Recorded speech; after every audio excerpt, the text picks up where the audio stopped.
제가 이 말씀을 자세히 읽어보니까 우리가 오른편 뺨을 치거든 왼편도 돌려대며 라고 하는 말씀을 자세히 읽어보니까 이런 말씀을 나옵니다. 예수님 당시에는 왼손을 사용하지 못하게 되어 있답니다. 지금도 그 아랍 국가에는 왼손은 따로 뒷일 감당하는 손이고 오른손은 밥 먹고 일상생활에 주된 업무를 오른손이 하고 있는 것을 봅니다. 그렇다고 한다면 예수님 당시에 오른손으로 사용한다면 오른손으로 오른편 뺨을 친다면 칠 수가 없습니다. 오른손으로 오른편 뺨을 친다면 아마 손등으로 칠 거예요. 손등으로 오른편 뺨을 치면 왼뺨도 돌려대라 라고 하는 것은 바로 이 손바닥으로 이 왼편에 이렇게 돌려대는다라는 것인데 이것은 어떤 주석가는 그런 말씀을 하더라고요. 이 손등으로 그리고 맞는 것하고 맞는 것에 제대로 손바닥으로 맞는 것을 맞기를 원하는 것은 나도 당신과 동등한 인격을 가진 사람입니다. 라면서 인격의 대우를 받고자 하는 그런 뜻이 담겨 있다. 라고 하는 그런 말씀도 있습니다. 어쨌든 예수님이 하라고 하신 말씀입니다. 이 맥락을 보면 구약에서 보면 출애굽기 21장에 보면 이런 말씀하십니다. 사람이 서로 싸우다가 임신한 여인을 쳐서 납택해 하였으나 다른 해가 없으면 그 남편의 청부대로 반드시 벌금을 내되 재판장의 판결을 따라 낼 것입니다. 그러나 다른 해가 있으면 각기 생명은 생명으로 눈은 눈으로 이는 이로 손은 손으로 발은 발로 이렇게 갚아라 라고 하는 말씀입니다. 이게 어려운 말로 동해 보복법입니다. 이 법전이 실은 저 구바벨론 시대의 함무라비 법전, 바벨론 국가의 국가의 함무라비 법전에 나오는 문구입니다. 어쨌든 이 성경에 이렇게 예수님께서도 말씀했고 이 출애굽기 시대의 모세도 이렇게 말씀했다라고 하는 것입니다. 그래서 성경의 맥락은 눈은 눈으로 이는 이로 갚으라 라고 이 구약은 말씀해주고 있습니다. 또 레위기에 보면 상처에는 상처로 눈에는 눈으로 이는 이로 갚으라 그렇게 해라 라고 하는 이 구약에는 말씀을 해주고 있습니다. 또 신명기 19장 21절에 보면 내 눈이 국률력이지 말라 생명에는 생명으로 눈에는 눈으로 이에는 이로 손에는 손으로 발에는 발로이니라. 오늘날 우리 이 규칙이 이런 법전이 물론 이렇게 행해지고 있습니다. 그러나 예수님은 새로운 규칙을 새로운 지침을 우리에게 내려주셨습니다. 어떤 말씀이냐면 로마서 13장에 그러므로 권세를 거스르는 자는 하나님의 명을 거스르니 거스르는 자들은 심판을 자취하리라.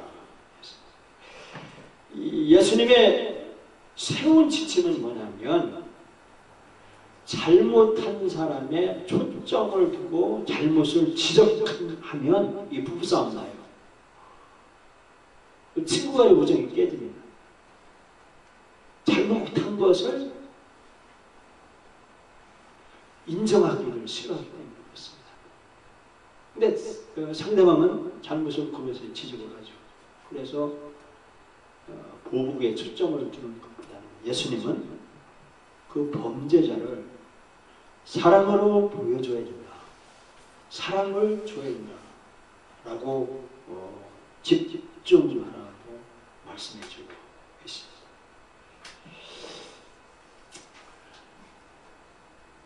어느 조직이건 간에 꼭 한두 명, 거기 한 1%도 안 되는 소수가 반대를 위한 반대를 하는 세력이 있어요. 반드시 있습니다. 교회에서도 반대를 위한 반대, 그 사회나 직장이나 또는 이 동기 모임에도 반드시 반대를 위한 반대 모임, 그런 사람이 있습니다. 헬라의 이 반대, 저항이라는 그 단어를 보면 안티스테미라고 있습니다. 그래서 오늘날 안티 기독교가 인터넷에서 판을 치고 있습니다. 좌파 정권 10년 동안에 안티 세력이 얼마나 대한민국을 흔들어 놨는지. 교회에 어린이도 별로 없어요. 젊은 청년은 아예 안티 세력들 때문에 교회에 아주 전멸하다시피 했고, 노년들만 교회에 이렇게 있는 현실이 한국 교회, 기독교회 과언이 아닙니다. 근데 이게 이 반대하는 그 저항 세력은 성경 말씀에 뭐라고 하냐면, 권세를 거스르는 자는 하나님의 명을 거스르는 자는 심판을 자처하리라. 이 심판을 받는다는 것입니다. 하나님은 이렇게 말하고 있습니다. 너희는 하나님께 복종할지어다 마귀를 대적하라. 그리하면 너희를 피하리라. 라고 말씀해 주고 있고, 베드로전서에도 너희는 믿음을 굳건하게 하여 그를 대적하라. 이는 세상에는 너희 형제를 통일한 권한을 당한 줄로 알미니라. 그리고 마태복음에 보면 나는 너희에게 이르니 악한 자를 대적하지 말라. 누구든 내 우리 평가함을 치면 이면 빼돌려내며 라고 했는데, 이렇게 대적하라, 대적하지 말라 이렇게 말씀해주고 있는데, 상처를 받는 말은 포네로스라는 헬라어가 말하는 것입니다. 이게 포네로스에서 포누스라는 글이 파생되는데, 이게 고통이다. 이 예수님이 눈에는 눈으로 보복하고 이에는 이로 보복하라 라고 한 그 말씀에 예수님은 뭐라고 말씀했냐면 악한 자를 대적하지 말라라고 말하고 있습니다. 원수를 갚지 말라는 거예요. 내가 상처받았으면 그 상처를 꼭 대드는 사람이 있어요. 어디다 대고 막 그러냐고 막 하고 막 나한테 막 그럴 수가 있냐고 막 입에 막 개구리를 불고 막 하고 하다 보면 이게 불행한 일이 나오게 됩니다. 근데 예수님은 이 원수를 갚지 말고 하나님께 맡기라라고 명령을 해주셨습니다. 로마서에 보면 이렇게 말씀해주고 있습니다. 내 사랑하는 자들아 너희가 친히 원수를 갚지 말고 하나님의 진노하심을 맡기라. 원수 갚는 것은 하나님께 있다는 겁니다. 내가 갚으려고는 안 된다라고 말씀해주고 있습니다. 그래서 우리는 내가 갚으려고 그래. 내가 심판자고 내가 정의자이죠. 내 잣대로. 그래서 나한테 이렇게 해코지 하는 사람은 견딜 수 없죠. 그 막 견딜 수 없어서 막 어떤 사람은 막 자동차를 몰고 막 와서 하면 막 소리를 지르지 막 혼자 막 어떤 사람은 막 목욕탕에서 막 목욕을 물을 세게 틀어놓고 막 이렇게 견딜 수 없고 막 그렇게 하는 경우가 있습니다. 어쨌든 로마서 13장에 지금 보면 이렇게 말하고 있습니다. 각 사람은 위에 있는 권세들에게 복종하라. 권세는 하나님께로부터 나지 아니하니 모든 권세는 다 하나님께서 정하신 바라. 그러므로 권세를 거스르는 자는 하나님의 명을 거스르기니 거스르는 자들은 심판을 자처하리라. 이렇게 쭉 말씀해주고 있습니다. 우리가 이렇게 원수를 내가 갚지 말고 그 악한 자의 그 저항에 우리가 이 저항할 수 없는 것이 뭐냐면 얼굴을 때릴 때 그냥 맞아야 된다라고 말씀해 주고 있습니다. 상대편이 화가 나서 막 원수같이 이렇게 핍박을 하면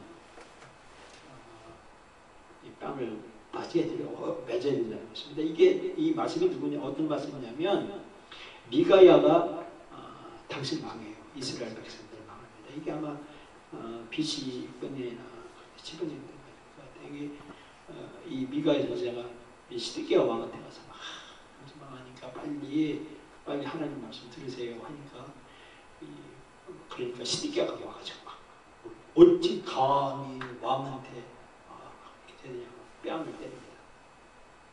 치고 그리고 또 사도행전에도 보면 사도 바울이 뺨을 얻어맞은 기록이 있습니다. 2절 보면 그렇잖아요. 대제사장 아나니아가 바울 곁에 서 있는 사람들이 그 입을 치라며 하는 것이에요. 그래서 바울이 이렇게 얻어맞고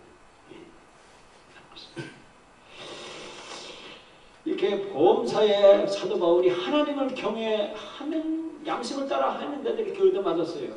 사도 바울이 이렇게 입을 얻어맞고 했는데 이 사도 바울만이 있냐? 아니면 예수님도 그랬어요. 예수님도 누가 보면 그의 눈을 가리고 부르짖는 선지자들을 따라 너를 친자하더냐. 예수님도 얼굴을 얻어맞았습니다. 때려 맞았습니다.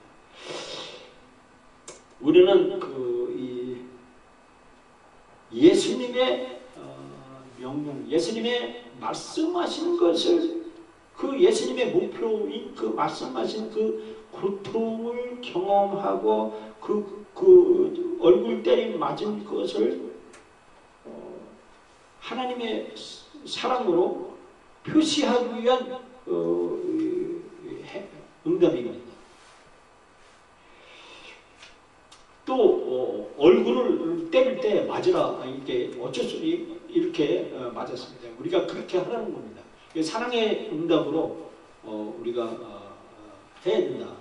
주님의 명령입니다. 이거 해도 그만이고 아닌 그만 아니에요. 해야 돼요. 잊어버려서 그래요. 잊어버려서 못하는 거예요. 이게. 근데 알면 그러니까 기도해야 되는 거예요. 이게 진정한 내가 성공할 수 있는 이 세상에서 육신이 있는 동안에 성공하려면 이 길을 해야 되는 거예요. 이게 해도 그만 아닌 것이 이거 해야 되는 것이기 때문에 주님이 말씀하신 겁니다. 그리고 그랬습니다. 또 두 번째는 뭐냐면 소송이에요. 소송. 오늘날 소송이 얼마나 많은지 몰라요. 소송. 법적인 분쟁에 휘말릴 때 휘말리기 싫으면 빨리 거들까지 치우라는 거예요. 법정까지 가기 전에 소송을 해오면 빨리 속옷을 가지고 달라고 할 때 왜냐하면 거두시 더 비싸거든요. 거두시 이때 당시에는 거두시 더 비싸요. 거두시는 뭐 이불도 되고 가방도 되고 또 의상도 되고 또 예복도 되고 이게 거두시 더 비싸요. 그래서 빨리 우리가 이 사악한 자들의 공격을 받을 때 소송을 제기받으면 빨리 외투까지도 빨리 벗어줘야 된다. 이렇게 하라는 겁니다. 근데 그거 막 안 주고 싶어요. 서로 호미로 막을 거 가래로도 못 먹는 그런 일들이 하는 것이 우리 이제 인간입니다. 그래서 예수님은 반드시 심판자에게 자신의 모습도 잃어버린 굴욕을 당하기도 하고 고통도 또 십자가에도 양도 고통을 받았습니다. 또 예수님은 이 시민법에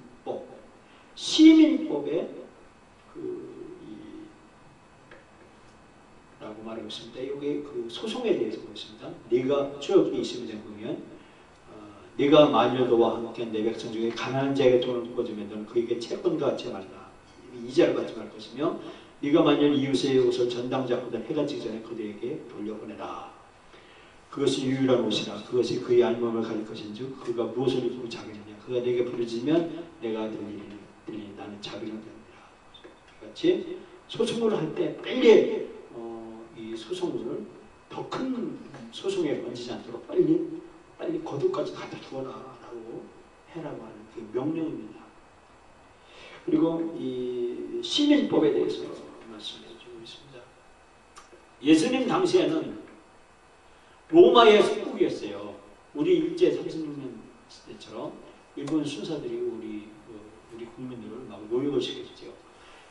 철도를 건설하게 하고 도로를 닦았습니다. 우리 국민들을. 이스라엘 이제 예수님 당시에도 로마 군인들이 주둔군을 전 세계를 제패하듯이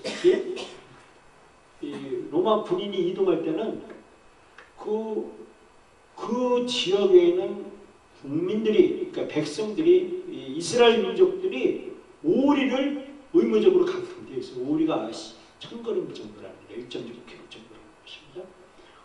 오리를 짊어지고 오리를 가라는 것이 의무라는 것입니다. 그런데 예수님 당시에 이스라엘 백성들이 로마의 그 지배국을 싫어서 막 그걸 피하고 안 하고 하는 그런 저항하는 일들이 있었는데 예수님은 뭐라고 말씀하냐면 오리를 가게 하는 그것은 심리를 더 가라 라고 했습니다.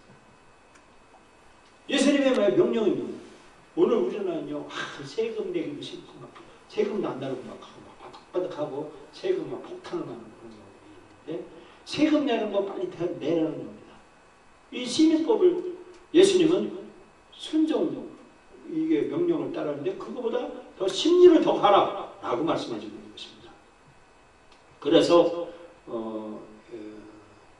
예수님은 십자가를 지고 그 무게를 십자가의 나무 십자가 무게를 견디면서 빛을 걸은 그는 구속의 역사를 친히 감당하는 것을 봅니다. 그래서 반드시 시민법에 순종을 해야 되는 것입니다. 그래서 우리는 이 안산시법 또 이런 법들을 잘 규정을 지키는 것입니다. 예수님의 명령인 것입니다. 어떤 사람은 어떤 세력을 말해요. 예수님이 전쟁을 했냐 칼 안 썼냐 해서 막 군대도 안 가고 하는 이게 참 이게 오류를 범하는 거예요. 예수님이 하라고 했습니다. 안 하셔야 돼요. 그래서 오리를 가게 하든 국가가 그렇게 하시면 심리를 가는 이런 일을 반드시 해야 된다라고 합니다. 그리고 또 하나는 이제는 가난한 이웃에 대해서 예수님이 말씀해 주고 있습니다. 네게 구하는 자에게 주면 네게 풀고자 하는 자에게 거절하지 말라. 오늘날 그 카드사마다 카드 그 수수료가 많게는 이 5%대에서 또 연체이자가 막 25% 정도 막 이렇게 아주 이 카드를 제때값 청구하면 연체율이 굉장히 높습니다. 근데 예수님 당시에도 고리대금업자가 있었습니다. 근데 뭐라고 하냐면 예수님은 뭐라고 하냐면 가난한 이웃에게 이웃이 내게 요청을 하면 거절하지 말라는 겁니다. 주라는 겁니다. 마태복음 10장에 보면 이렇게 말씀하십니다. 가버나움에 이르니 반세겔 받는 자들이 베드로에게 나와가 있는데 너희 선생은 반세겔을 내지 아니하느냐. 이르되 내신다 하고 집에 들어가니 예수께서 먼저 이르시되 시몬아 내 생각 어떠냐. 세상의 분들이 누구에게 관세와 국세를 받느냐. 자기 아들에게냐 타인에게냐. 이 말이 무슨 말이냐면 이 하나님 앞에 예물도 드리지만 이 세상 법정에 세금을 꼬박꼬박 내라. 또 가난한 사람에게 주어라 라고 하는 뜻입니다. 그래서 나와 너를 위해서 세금을 내야 된다 라고 말씀해 주셨습니다. 그리고 나와 너를 위해서 이웃에게 가난한 이웃에게 도와줘야 된다는 것입니다. 그것이 바로 나를 위한 것이다 라고 예수님이 말씀하셨다는 것입니다.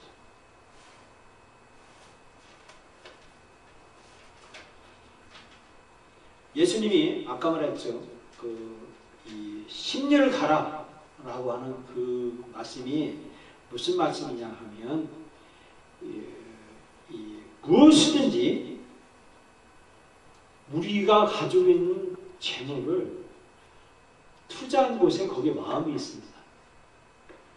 그래서 네 보물 있는 곳에는 내 마음도 있느니라 라고 말씀해 주십니다. 우리가 보물 있는 곳에 우리가 마음이 있습니다. 그래서 예수님은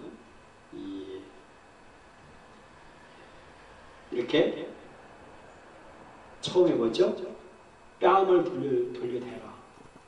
그리고 소송에 대해서 말씀하고 시민법에 대해서 말씀해주고 가난한 이웃에 대해서 말씀해주고 있습니다. 이것을 실천하라고 말씀해주고 있습니다. 어떤 이 사업체에 큰 사장이 있었는데 거기에 종이 있었습니다. 종이 있는데 종에게 밭에 가서 일을 하고 와라 라고 했으니까 이 종이 일을 하고 집에 들어왔습니다. 그리고 주인에게 밥상을 차려드렸습니다. 주인이 뭐라고 하겠습니까? 와서 너도 와서 먹으라고 하겠냐? 아니라는 것입니다. 주인은 주인대로 맛있게 먹고 너는 먹을 테니까 너는 저기 서 있어라 라고 하는 것입니다.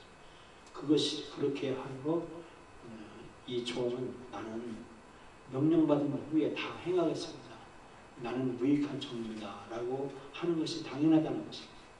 우리가 예수님이 명령한 그 명령을 수행하고 하는 우리는 이 네 가지 명령을 잘 수행한 후에 나는 무익합니다. 나는 할 일을 다 했습니다. 라고 그렇게 하라고 말씀해주고 있는 것입니다. 예수님이 고통과 이렇게 어려움을 당한 것은 하나님의 아들이면서 고난과 고통, 죽음을 순종함으로 자기에게 이렇게 하나님께 경외하는 마음을 갖고 순종하게 됐습니다. 그렇게 해서 예수님을 따르는 사람들에게 영원한 구원의 근원이 되신다 라고 말씀해 주고 있습니다. 예수님의 모분이 그런 날 그렇게 됐다는 것입니다.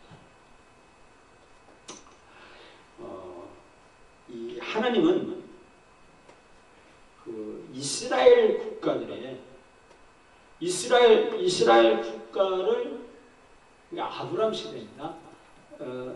이스라엘 국가를 애굽이라고 하는 종살이를 430년 동안 하게 하는 것은 이유가 있는데 그것은 하나님이 아브라함에게 내가 너로 큰 민족이 되고 큰 너에게 그 왕들의 후손이 나올 거다라는 이 약속을 하고 그렇게 아브라함과 이삭에게 그렇게 약속을 하고 그렇게 하나님은 말씀하시고 바로 이 애굽에 있는 바로한테 400년 동안 그 종살이를 하도록 하나님은 허락하셨습니다. 실제로 이스라엘 국가는 국가의 성장의 동력과 성장의 역사와 이 성장을 할 수 있었던 그 능력은 애굽의 400년 동안의 그 하나님의 자녀로서의 종의 살이의 그 교육을 받은 것으로 인하여 하나님은 그들에게 훈련시켰고 교육을 시켰다는 것입니다. 말씀해 주는 것입니다. 그것은 돈 주고도 살 수 없는 엄청난 삶의 값진 이스라엘 백성들이 두고두고 오고 오는 세대에 수업을 받은 아주 값비싼 수업을 받은 경험을 이스라엘의 경험 속에서 지금도 이스라엘은 가정예배잖아. 그리고 절기의 중에서 애국의 종살이했던 사람 기억하라. 두고두고 하는 세대. 그렇게 그 교수 경험하며 자녀에게 수업시키고 그렇게 하고 있다는 것입니다. 그것이 근간이 하나님의 왕, 하나님의 메시아 왕, 큰 민족이 되는 것을 지금도 유태인은 세계를 그림자 정도와 같이 세계를 지배하고 있는 것이 현실인 것입니다. 이 하나님의 놀라운 이스라엘을 보는 이유가 이렇게 있는 것입니다. 예수님의 역사를 보겠습니다. 예수님은 약속의 땅에서 태어났어요. 그러면서 예수님은 또 그 이집트로 피신해서 하나님의 권위에 순종을 하면 그랬어요. 예수님은 12살에 그 성전에서 아버지 하는 일을, 하나님 아버지 하는 일을 알기를 원했고 그렇게 했습니다. 그래서 히브리서에 보면 그렇게 말씀하고 있습니다. 아들로서 이 아들이시면서 고난을 순종함으로 배웠다라고 했습니다. 그래서 모든 영원한 구원자의 그 근원입니다라고 했습니다. 그래서 예수님은 그 침례를 받고 성령을 받고 40일 동안 광야 시험을 해서 이스라엘 땅에서 악한 사탄을 정복하는 그런 구원자가 되셨다. 메시아가 되었습니다. 이스라엘 역사도 마찬가지로 약속의 땅에서 시작했지만 이집트, 애굽으로 이주해서 권위와 순종을 배웠습니다. 바로의 권위와 순종을 거기서 배웠고 하나님의 권능을 배웠다는 것을 봅니다. 그게 여호와께서 이르시되 내가 애굽에 있는 내 백성의 고통을 분명히 보고 그들이 감독자라 말이야 부르짖음을 듣고 그 근심을 알며 라고 그랬습니다. 우리가 진정으로 이 땅에서 승리하고 싶습니까? 예수님이 오늘 하신 말씀 잊어버리지 마세요. 예수님이 그 명령은 이 명령은 해도 그만 안 해도 그만 내가 진정으로 살고 싶으면 이 말씀을 따라서 지켜나가는 여러분이 되어질 것입니다. 그래서 우리는 이 예수님의 빛이 나를 통해서 나타날수록 내가 모욕을 받을 수 있어야 되는 것입니다. 내가 모욕을 받아도 상관없다라고 하는 것입니다. 그것은 가정에서도 내가 그릇들을 위해서 남편이나 아내 모욕을 받을 수 있다는 걸 받아들여야 돼요. 조직에서도 그렇게 받아들일 수 있어야 된다라고 예수님의 명령을 말씀하십니다. 그리고 내 인생의 이익을 위해서 하나님의 수단으로 자신을 하나님의 입으로 막 처단하고 하나님 어째요 막 그러냐고 해서 막 이렇게 시민법에 저항하고 그러지 말라고 말씀해 주셨습니다. 그리고 내가 피해를 받은 것을 복수를 하지 말고 하나님의 자비와 사랑으로 이렇게 나타내 말하고 있습니다. 그리고 항상 법정에 가지 않도록 분쟁에 휘말리지 않도록 그 노력을 먼저 빨리 겉옷을 먼저 주라는 겁니다. 분쟁에 휘말리지 않도록 그렇게 말하고 있습니다. 그리고 내가 희생할 의무가 없습니다. 전혀 희생할 의무가 없는데도 그러나 그걸 넘어서 내가 희생을 제공할 그런 준비가 되어야 하는 그런 사람, 심리를 가라고 하는 그것을 하는 사람, 그것이 진정한 성공의 지름길이다. 그리고 내가 자발적으로 내 범죄자에 대한 사랑으로 어떻게 하면 내가 저 사람을 사랑으로 대할까 그걸 개발시키고 그거로 행동을 시키고 할 것을 연구하고 노력을 해야 되는 것이고 나라를 제공해야 된다라고 말씀해 주십시오. 그러면서 우리가 개인 모욕을 당할 때 이 하나님의 섭리를 깨닫게 해줘야 되는 것입니다. 그리고 법적으로 공격받을 때 또 시민법 이런 것들 그리고 이웃이 필요한 것들을 채워주는 이런 지혜로운 삶이 되어야 되는 것입니다. 그래서 이 밑에 주부에 보면 내가 해야 될 이런 것들을 기록해서 진정으로 승리하는 여러분과 저와 성공하는 삶을 사는 시대인 것입니다. 여기 할머니 70대 할머니 나는 다 늙었는데 그러지 마세요. 저는 30년 앞으로 더 살려면 하나득합니다. 그런데도 제 견해라고 생각하지 말고 하나님의 명령입니다. 예수님의 말씀, 예수님의 명령은 저는 대언하고 선포합니다. 그 때문에 100세 시대에 100세 시대 아무리 없어도요 100세는 살아요. 요새는 사는 시대예요. 그렇기 때문에 앞으로 70대 할머니 30년 살려면 까마득합니다. 그거 어떻게 성공적으로 살려면 예수님의 명령을 지켜나가야 되는 거예요. 그렇게 해야 진정으로 살 수 있는 길이라는 것입니다. 그래서 여러분과 저와 되기를 성공하는 삶을 살기를 예수님의 이름으로 축원합니다.